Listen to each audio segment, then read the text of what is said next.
Right, Melanie Finn, it's nearly 3 years, remarkably now, since the summer of scandals in RTE, which kind of became known as the Ryan Tubridy payment scandal to start with, but then blossomed into all sorts of other issues in the organisation.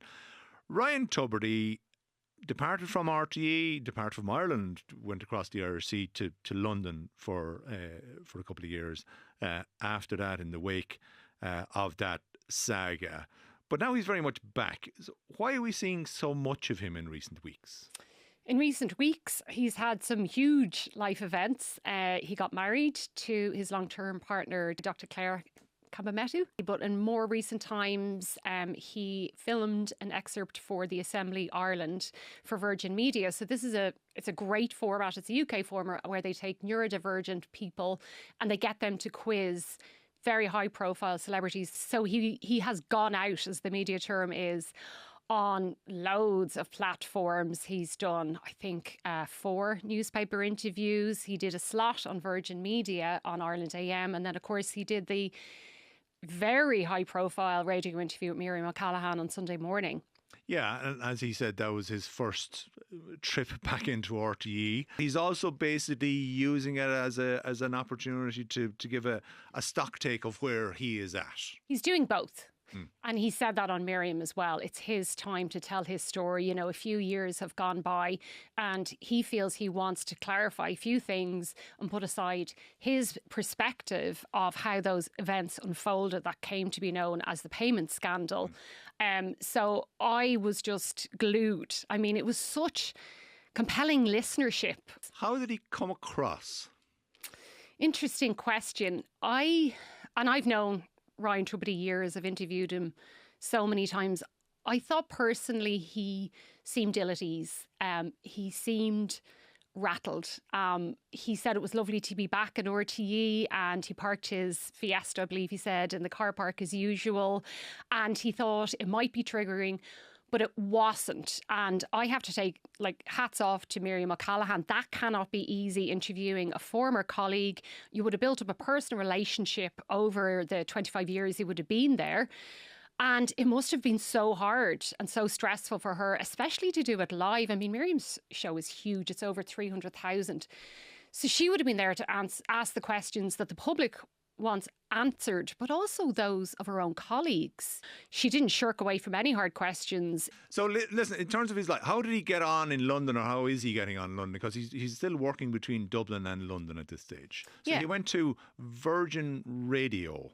Virgin Radio, yeah. He had a morning show, 3-hour slot, and it would have been simulcast on Q102, given that they have a co-owner with Onic and Wireless Ireland, I believe it is now, they rebranded it. So he did that for 2 years, January 2024 to January 2026. He's now moved on. And they did he went in on a 2-year contract, it would appear, and they did a big reshuffle of all their presenters anyway in January. So, he wasn't the only person leaving the radio actually at start of the new year, and that was never going to really be a permanent gig for him anyway. On top of that, then he's got an Eason sponsored video podcast on books, the bookshelf. He's now going to be doing a weekend radio show with Times Radio over in the UK. There's also there's a YouTube project as well called The Late Show. It seems to be effectively obituaries of people who pass away. Is that seems to be the theory then? Mm-hmm. And then he'll also still be on Irish radio in some capacity, will he? It will be a simulcast, with Times Radio. That will also be, because it's Onic. So. Okay, so he'll still be. He still has a presence. He's still there. Yeah. Okay. Now,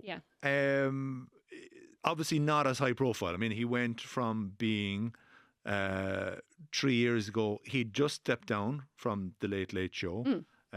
He had his still very successful radio show at that time, and then the payment scandal blew up. He was taken off the air. He was due to go back in August. There was a bit of a blip popped up then over his interpretation of an investigation that was conducted, which kind of upset RTE management, and that was it. So we went back over that period with the Miriam O'Callaghan interview. There was a couple of things, as you say, that questions that Miriam put that wouldn't have been comfortable for him. And let's start on one that she repeatedly asked. And there's an old broadcaster's trick. It's not a trick, it's kind of a skill that when a broadcaster is repeatedly asking a question, there's a reason why. And Miriam McCallaghan kept asking Ryan Tubridy, what do you take responsibility for? Because he hadn't actually specified what he was taking responsibility for. He said a lot of regrets, unfortunately, how things played out. I've listened back to it several times, and reading between the lines, Fionnán, what I imagine he's taking responsibility for is his inattention, not being attentive enough to the details which were going out around his pay arrangements at the time. And because at the time there were pay cuts coming for RTE's top stars, the talent, as we call them. They were to be kind of 10-15%. He was the highest earner in RTE, so therefore he was top of the table. So his pay was coming under scrutiny. Ultimately, what happened was what he was actually receiving from RTE in one shape or form was not matching what was being declared to the public, and that's where the problem arose. He says, I always take responsibility for the stuff I should be responsible for. Fine, Ryan, but we've gone through previously the Renault deal through the barter account, 75 grand each year, which was kind of separate to his main cut pay. He says his agent wanted to get the best deal for him. That was Noel Kelly. So again, it just begs the question: what's he taking responsibility for here? Is he saying that was wrong, or I should have done something here, or I'm sorry? So what he's taking responsibility for, again, reading between the lines, I'm not speaking on his behalf, but he said the real thing that I messed up on was in relation to the pay details. There's two tranches of payments here. One was a bunch of payments, 2017, 18 and 19, which was an understatement in effect in the publicly declared figures of around about 120 grand. Now, I will give Ryan Tubridy a bit of the benefit of the doubt here on that one. There's been 3 investigations done here which looked into, well, how did this understatement of his wages come about? One was done by the former CFO Richard Collins, who says there was an unpaid bonus which was erroneously subtracted from his published earnings. There was no logic to this. Grant Thornton looked into it. It suggests a hypothesis that on the balance of probabilities, adjustments were made for 3 years to show revised earnings below a figure of 500 grand. So in other words, deliberately stating the figure under 500 grand. And the Dáil Public Accounts Committee also said any objective assessment could not discount the possibility that the figures were deliberately misrepresented by RTE. So that was 120 grand over the course of 3 years, which was basically, it looks like, was deliberately understated to bring him under the 500 grand figure. Now, in that case, of those 3 years, Ryan Tubridy would have been aware of what he was making, surely, and he should have known that those figures were wrong. I think... Is this his inattentiveness that he's talking about? I think all of that. I think that's what he's referring to. The fact that he should have been looking at his pay slips and going, hang on a minute, that does not release... That does not tally. I'm making more than 500,000, not less than with the information that is being released. Ryan Tubridy is basically saying, I was inattentive, I didn't put my hand up and say, well, that's not the figure. And ultimately he is right. I mean, these were RTE management. It was an RTE issue. Were putting out these. RTE executives signed off on, by the way, by the board. Correct. Were putting out these figures which were incorrect. So in that case, he's saying it was inattentiveness on his part. Yeah. Okay. And I think you have to give him a benefit of the doubt on that, No, Ryan Tubridy says, I will take responsibility for the stuff I should be responsible for, but the bulk of it is on RTE, as Kevin Backhurst has said. Because he does have a bit of a point here. I mean, ultimately, the figures that were published that were erroneous, wrong, misleading were published by RTE. At the same time as this issue with Ryan Tubridy was going on, which ultimately came down to about 150 grand, in the background, RTE, there was an IT project going down the Swanee, partially at the time, costing a write-down of 3.6 million. a former CFO, Breda O'Keefe, got a payoff when she departed from the organisation voluntarily of 450 grand, which was kept a secret basically for 5 years. And also at this time, Toy Show the musical went with a loss of 2.27 million euros, none of which were declared by RTE, none of which had massive press statements issued by RTE management naming the people at the centre of them 18 times, unlike what they did with Ryan Tubridy. So does he have a point there about the manner in which he was treated and singled out by RTE where other people were not?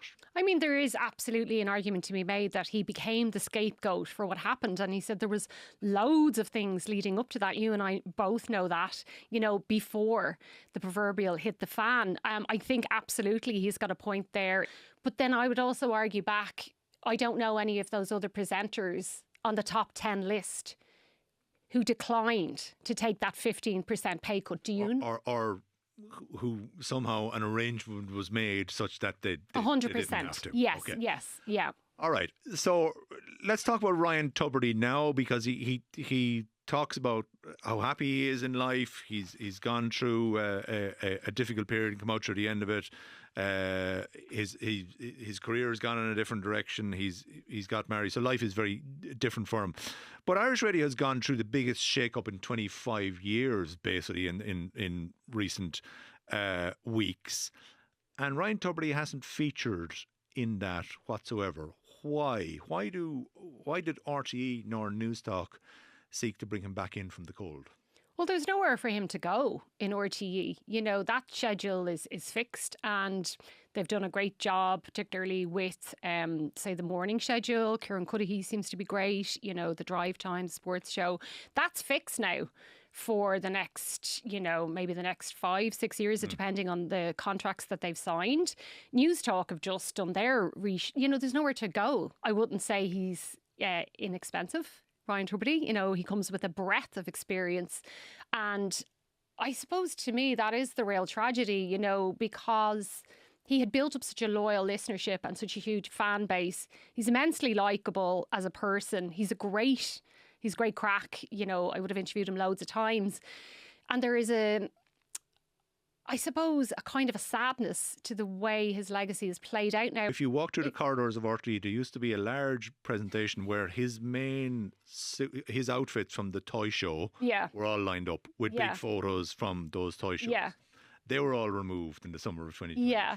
So there was a little bit of writing him out. Revision of history, yeah. And sure, you know, that's unfortunate in himself. But I thought there was also a bit in the Assembly Ireland that was interesting, where he spoke about, you know, his greatest joy and the fact that he was the toy man, you know, and it was the one night of the year, love him or loathe him. You know, people just put away the daggers. And there'll be a generation of people who remember him for that. He did it for more than a decade. But are we going to see him back on RTE? For the moment, the radio door appears to be shut. Is there other opportunities out there where you can see him being back on RTE channels? Well, hang on, I'll get my crystal ball out. I would say no in the short term. And I'll say it for two reasons. There's no slots, number one. Kevin Backhurst and Ryan Tubridy's Railway Journeys.